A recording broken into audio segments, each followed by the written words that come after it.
బంగారు ధరలను నిర్ణయించగలిగిన ఊరు ప్రొద్దుటూరు. ఇది చిన్న విషయం కాదు ప్రజలారా, చాలా పెద్ద గొప్ప విశిష్టత కలిగిన అంశమే ప్రొద్దుటూరుకు. భారతదేశంలో బంగారపు ధరలను ముంబైలో నిర్ణయిస్తే ప్రత్యామ్నాయంగా ప్రొద్దుటూరులో బంగారపు ధరలు నిర్ణయించగలుగుతున్నారంటే గొప్ప పేరు కలిగిన ఊరే మా ఊరు. అందుకే దీన్ని రెండవ ముంబైగా పిలుస్తారు. దసరా ఉత్సవాలను ఈ భారతదేశంలోనే మైసూర్లో అద్భుతంగా చేస్తారు. మైసూర్ తర్వాత ఈ భారతదేశంలో దసరా ఉత్సవాలను ఆ స్థాయిలో అద్భుతంగా చేయగలిగింది మా ప్రొద్దుటూరులోనే. దీన్ని రెండవ మైసూర్ అని పిలుస్తారు. మరి ఈ ప్రొద్దుటూరు సంబంధించిన మా పూర్వీకులు మాకు ఇచ్చినటువంటి విశిష్టత, గొప్పతనం, ఈ సాంప్రదాయాన్ని విశిష్టత మాకు ఇచ్చినారు. రెండవ ముంబాయిగా మా వ్యాపారస్తుల ద్వారా మాకు వచ్చింది. రెండవ మైసూరుగా దసరా ఉత్సవాలు ఈ ఊరు ప్రజలు ఆర్యవేశ్యుల వలన మాకు సంక్రమించింది. దరిద్రం ఏంటంటే ఇప్పుడు వరదరాజిరెడ్డి గారి పుణ్యము, ఈ రాష్ట్ర ప్రభుత్వం యొక్క పుణ్యమా అని చెప్పి గంజాయికి మొదటి స్థానంలో ఉంది ప్రొద్దుటూరు. నాడు రెండవ ముంబై, నాడు రెండవ మైసూర్, నేడు గంజాయికి మొదటి స్థానం. గంజాయి కానీ, మద్యం కానీ, క్లబ్బులు కానీ, వ్యభిచార గృహాలు లేటెస్ట్. ఈ పోయినాయి అనుకున్నాము, ఇప్పుడు మళ్ళీ అవి వినిపిస్తూనే ఉన్నాయి ప్రొద్దుటూరులో వ్యభిచార గృహాలు కూడా. వీటిలో గంజాయికి మొదటి స్థానం ప్రొద్దుటూరు.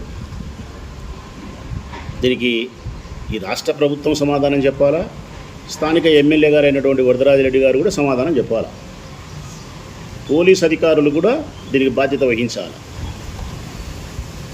సమిష్టిగా ఈ ప్రభుత్వము, ఈ ప్రభుత్వంలో సభ్యులైనటువంటి ఎమ్మెల్యే అయినటువంటి వరదరాజిరెడ్డి గారు, పోలీస్ అధికారులు అందరికీ బాధ్యత ఉంది. ఈ ప్రొద్దుటూరు వాసిగా, స్థానిక ప్రజాప్రతినిధిగా, ఎమ్మెల్యేగా, గతంలో 2 సార్లు ఎమ్మెల్యేగా పనిచేసిన నేను ప్రశ్నిస్తూ ఉన్నా ఈ ప్రభుత్వాన్ని, వరదరాజిరెడ్డి గారిని, పోలీసుల్ని. ఈ దుస్థితికి కారణం ఏంది? మా ఊరు ఇంత మత్తుకు బానిస అయ్యేదానికి కారణం ఎవరు? ఈ ప్రొద్దుటూరు మత్తుకు బానిస అయిపోయింది. ఈ ప్రొద్దుటూరు పట్టణం మత్తులో తూలుతూ ఉంది. యువత నిర్వీర్యమైపోతూ ఉంది. వారి శక్తి ఎంత నిర్వీర్యమైపోతూ ఉంది అంటే ప్రజలారా, తల్లిదండ్రులకు తీవ్రమైనటువంటి నిరాశను, నిస్పృహను కలిగించే స్థాయిలో వారి బిడ్డలు భవిష్యత్తు పట్ల ఆకాంక్ష లేకుండా తయారైపోయిన వైనం. చిట్ట చివరకు వివాహ బంధానికి కూడా నోచుకోలేనటువంటి దయనీయమైన పరిస్థితి లేకపోతుంది యువత. ఇంకా ఈ బంగాకు వలన, ఈ మత్తు పదార్థాల వలన ఆ తల్లిదండ్రుల యొక్క బాధ కానీ, ఈ యువత భ్రష్టు పట్టిపోతా ఉన్నందుకు వారి గురించి భవిష్యత్తు పైన కానీ ఏమాత్రమే కానీ బాధ్యత లేనితనం స్థానికంగా ఉండబడిన ఎమ్మెల్యే గారు వరదరాజిరెడ్డి గారు. ఏం చేస్తున్నారు వీళ్ళని, ప్రభుత్వాన్ని నేను ప్రశ్నిస్తే ఏం చేస్తారు? మట్టి అమ్ముకుంటారు, ఇసుక అమ్ముకుంటారు, మద్యం అమ్ముకుంటారు, గ్రావెల్ అమ్ముకుంటారు. వాళ్ళు చేయగలిగేటి దోపిడీ. ఏం చేస్తుంది ఈ రాష్ట్రం అంటే, ప్రభుత్వం అంటే పాలన చేయడంలే, దోపిడీ చేస్తుంది. ఏం చేస్తున్నారు ఎమ్మెల్యేలు అంటే, వాళ్ళ ఊళ్ళల్లో ఇవన్నీ అమ్ముకుంటున్నారు, ప్రజలు గాలికి వదిలేసినారు, యువతనైతే బజార్ పాలు చేసి భ్రష్టు పట్టించినారు. బాధ కలిగే అంశం ఏంటంటే రాష్ట్ర ప్రజలారా, మా ప్రొద్దుటూరులో చాక్లెట్లాగా తయారు చేసి అమ్ముతున్నారు గంజాయిని చాక్లెట్లలాగా. స్కూళ్ళ దగ్గర, ఐస్ క్రీమ్ బళ్ళల్లో ఎంత టెక్నాలజీ డెవలప్ అయినారు. ఐస్ క్రీమ్ బళ్ళల్లో చిన్నప్పుడు మేము చదువుకునేటప్పుడు, మీరు చదువుకునేటప్పుడు, మనం చదువుకునేటప్పుడు ఇంటర్వ్యూలు కొడితే ఉరుకుతా పోయి ఐస్ క్రీమ్ కొనుక్కుంటా అంటే బండికాడికి పోయి, ఈ బుద్ధి ఉరుకుతా బండికాడికి పోతే ఐస్ క్రీమ్తో పాటు గంజాయి దొరుకుతుంది ప్రొద్దుటూరులో. చాక్లెట్లలాగా తయారు చేసి గంజాయి అమ్ముతున్నారు ప్రొద్దుటూరులో. ఇది నేనేదో ఆగిత్యంగా చెప్పేది కాదు. ఆంధ్రజ్యోతి దినపత్రికలో వచ్చింది, అన్ని పత్రికల్లో వచ్చింది. ఈ ఊరు ఏఎస్పీ గారు కూడా పత్రికా ప్రకటన కూడా చేసినారు. వాళ్ళని అరెస్ట్ చేసినాం, మేము పట్టుకున్నాము, చాక్లెట్ లాగా తయారు చేసి గంజాయిని అమ్ముతున్నారు, ఐస్ క్రీమ్ బండ్ల దగ్గర అమ్ముతున్నారు, టీ బంకుల దగ్గర అమ్ముతున్నారు గంజాయి. టీ బంకుల దగ్గర ఎక్కడ పడితే అక్కడ ఈ ప్రొద్దుటూరు పట్టణంలో గంజాయి విక్రయాలు అత్యధికము. గంజాయిని సేవించే వారి యువత సంఖ్య కోకొల్లలు.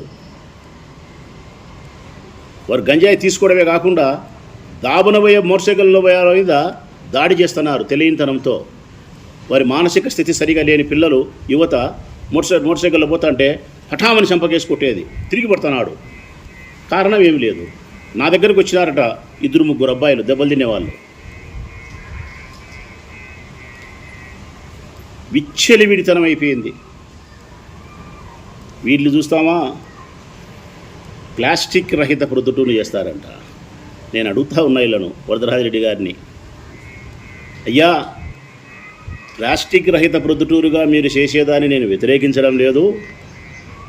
ఆ ప్లాస్టిక్ లేని ప్రొద్దుటూరుగా ఉండేదానికంటే గంజాయి రహిత ప్రొద్దుటూరుగా మీరు తయారు చేస్తే ఈ ఊర్లో ఉండే తల్లిదండ్రులు, ఈ ఊర్లో ఉండే మాలాంటి వాళ్ళందరూ స్వాగతిస్తారు ఆ నిర్ణయాన్ని. మీరు ప్రతిజ్ఞ చేయాల్సినది చేతులు సాంచి మున్సిపల్ హై స్కూల్లోకి పోయి ప్లాస్టిక్ రహిత ప్రొద్దుటూరుని కాదు, అంతకంటే ముందు మనందరం కలిసి శివాలయం సెంటర్లోకి రావాలా. ప్రజాప్రతినిధులు రావాలా, ఎమ్మెల్యే గారు ముఖ్యంగా బాధ్యత వహించాలా, పోలీసు అధికారులు ముఖ్యంగా బాధ్యత వహించాలా, ప్రతిపక్ష పార్టీలకు సంబంధించిన మేము బాధ్యత వహించాలా, ఈ ఊర్లో ఉండే యువత అక్కడికి రావాలా, ఆ యువతను కన్నా తల్లిదండ్రులు అక్కడికి రావాలా. అందరం శివాలయం సెంటర్లో ఆ ఈశ్వరుని సమక్షంలోకి మనం వచ్చి చేతులు సాంచి మనం ప్రతిజ్ఞ చేయాలా. ఇదిగో నా ప్రొద్దుటూరు పట్టణాన్ని గంజాయి రహిత ప్రొద్దుటూరుగా మేము తయారు చేసుకుంటాం. మత్తు పదార్థాలకు మా యువత, మా పిల్లలు బానిసలు కాకుండా మేము ప్రతిజ్ఞ చేస్తున్నాం. మా వంతు ధర్మాన్ని మేము పాటిస్తాం. మా ఇంట్లో మా పిల్లలు తాగుతూ ఉంటే చెప్పుతో కొట్టి కంట్రోల్ చేస్తాం. ఎమ్మెల్యే గారు మీరు ఓట్లు వేసినది ఎందుకు వేసినామంటే ఇదిగో దీన్ని చేసేదానికే ఓట్లు వేసినాం.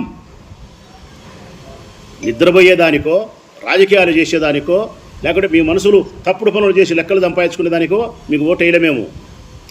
పోలీసు అధికారులకు జీతాలు ఇస్తాండేది, మా సంపాదన నుండి జీతాలు ఇస్తాండేది తెలుగుదేశం పార్టీ వారిని సంరక్షించేదానికి కాదు. వైఎస్ఆర్ కాంగ్రెస్ పార్టీ వారి మీద తప్పుడు కేసులు పెట్టి తెలుగుదేశం పార్టీ వారిని సంతోషపెట్టేదానికి కాదు. మా పిల్లల భవిష్యత్తును కాపాడేదానికి, మా శాంతి భద్రతలు పరిరక్షించడానికి, మేము ప్రశాంతమైన వాతావరణంలో జీవించడానికి. ఒక్క మాటలో చెప్పాలంటే మా కోసం మీరు పనిచేయాలా, మా రక్షణ కోసం మీరు పనిచేయాలా, మా సంతోషం కోసం మీరు పనిచేయాలా, మా అభివృద్ధి కోసం మీరు పనిచేయాలా, మా ఐక్యత కోసం మీరు పనిచేయాలా. ఇది ప్రతిజ్ఞ చేయాలి మనం. నేను ఆహ్వానిస్తూ ఉన్నా ఈ తెలుగుదేశం పార్టీకి సంబంధించినటువంటి ఎమ్మెల్యే గారిని, ఈ ప్రభుత్వాన్ని, ఈ పోలీస్ అధికారులను, రండి శివాలయం సెంటర్లోకి, మేము వస్తాం. ప్రజలు చైతన్యపరుద్దాం, సమావేశాలు నిర్వహిస్తాం. తల్లిదండ్రులతో సమావేశాలు నిర్వహించండి. పోలీస్ అధికారులారా, ఎమ్మెల్యే గారు ఈ ఊర్లోని యువతనందరికీ పిలుపునిచ్చి సమావేశాలు నిర్వహించండి. యువతను చైతన్యవంతం చేయండి. మత్తు పదార్థాలకు బానిసలు కాకుండా వారిలో ఆ మత్తు పదార్థాల పట్ల వ్యతిరేకత కలిగేదానికి కావాల్సిన ఆ జిజ్ఞాసను కల్పించండి వాళ్ళల్లో. ఏమి చేయడంలే ప్రజలారా.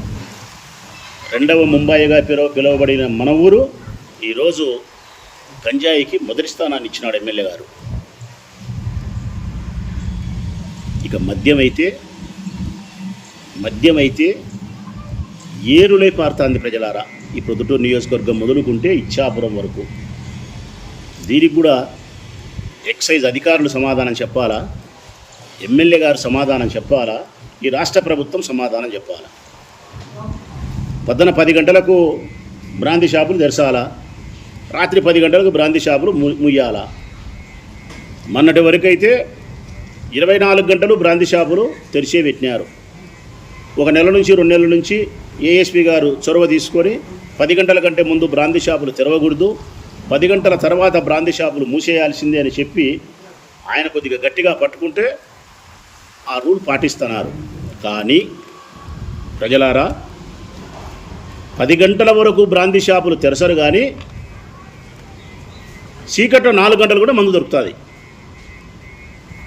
చీకట్లో 4 గంటలు కూడా మందు దొరుకుతుంది. కారణం,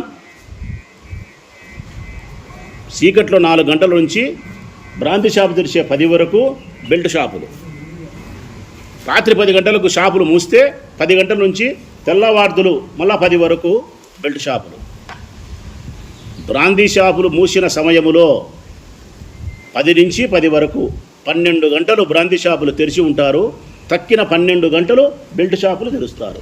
12 గంటలు వీళ్ళు తెరిచిరి, 12 గంటలు వాళ్ళు తెరిచిరి, 24 గంటలు సరిపోయా. ఇంకేముందబ్బా, ఇంకేముంది? ఈ ప్రొద్దుటూరు పట్టణానికి సంబంధించి ఎన్నున్నాయి బ్రాందీ షాపులు బార్లని విచారిస్తే 29 ఉన్నాయంట. 21 బ్రాందీ షాపులు ఉన్నాయి, 8 బార్లు ఉన్నాయి, 29. బెల్ట్ షాపులు ఎన్ని ఉన్నాయని చూస్తే కన్నా ఒక 500 ఉన్నాయంట. 29 బ్రాందీ షాపులు ఎక్కడ, ఒక 500 బెల్ట్ షాపులు ఎక్కడ? చిన్న రాజుపాలెం మండలంలో ఒక 30-40 ఉన్నాయంట. చిన్న రాజుపాలెం మండలం, ఊరికి 3, 2, 4, ఒక 1000 ఓట్లుండే గోపల్లిలో 2-3 ఉన్నాయంట. ఒక 2000 ఓట్లుండే వెలవలిలో 4 ఉన్నాయంట. సోమవారపల్లి పంచాయతీ అట్టాటి 15,000 ఓట్లు ఉన్నాయి, 20-30 ఉంటాయి సందుకు. అక్కడ రాత్రి 10 గంటలకు మూస్తేనే ఇది ఓపెన్ అవుతుంది. ఇంకా 10 నుంచి తెల్లవారి 10 వరకు అమ్ముతుంటారు. ప్రతి బాటల మీద, క్వార్టర్ బాటల మీద ఎంఆర్పి ధరల కంటే 30 రూపాయలు ఎక్కువ. ఏది? పేదవాళ్ళు తాగే క్వార్టర్ బాటల మీద. మధ్యతరగతికి అంతకంటే ఎగువన ఉండే వాళ్ళు తాగే బాటలు అయితే, అంటే ఉదాహరణకు మ్యాన్సన్ హౌస్ 50 రూపాయలు ఎక్కువ క్వార్టర్ మీద, 40-50. చీప్ లిక్కర్ అయితే కన్నా 20 రూపాయలు 30 రూపాయలు ఎక్కువ. ఎంఆర్పి ధరల కంటే అధిక ధరలతో ప్రజల యొక్క రక్తాన్ని తాగుతున్నారు. నకిలీ మద్యాన్ని తయారు చేసి కుటీర పరిశ్రమలు చేసి పేదవాళ్ళ యొక్క పేగులను కాల్చి పారేస్తున్నారు. ఆడవాళ్ళ యొక్క మంగళసూత్రాలను తెంచి పారేస్తున్నారు. 12 గంటలు అమ్మాల్సిన బ్రాందీ షాపులు మద్యాన్ని 24 గంటలు మద్యాన్ని అమ్ముతున్నారు. బ్రాందీ షాపులలో తాపకూడదంటే, బ్రాందీ షాపులలో వివాహ విందు భోజనాలు అప్పుడు ఎట్లయితే ఏర్పాటు చేసినారో అట్లా ఏర్పాటు చేసినారు.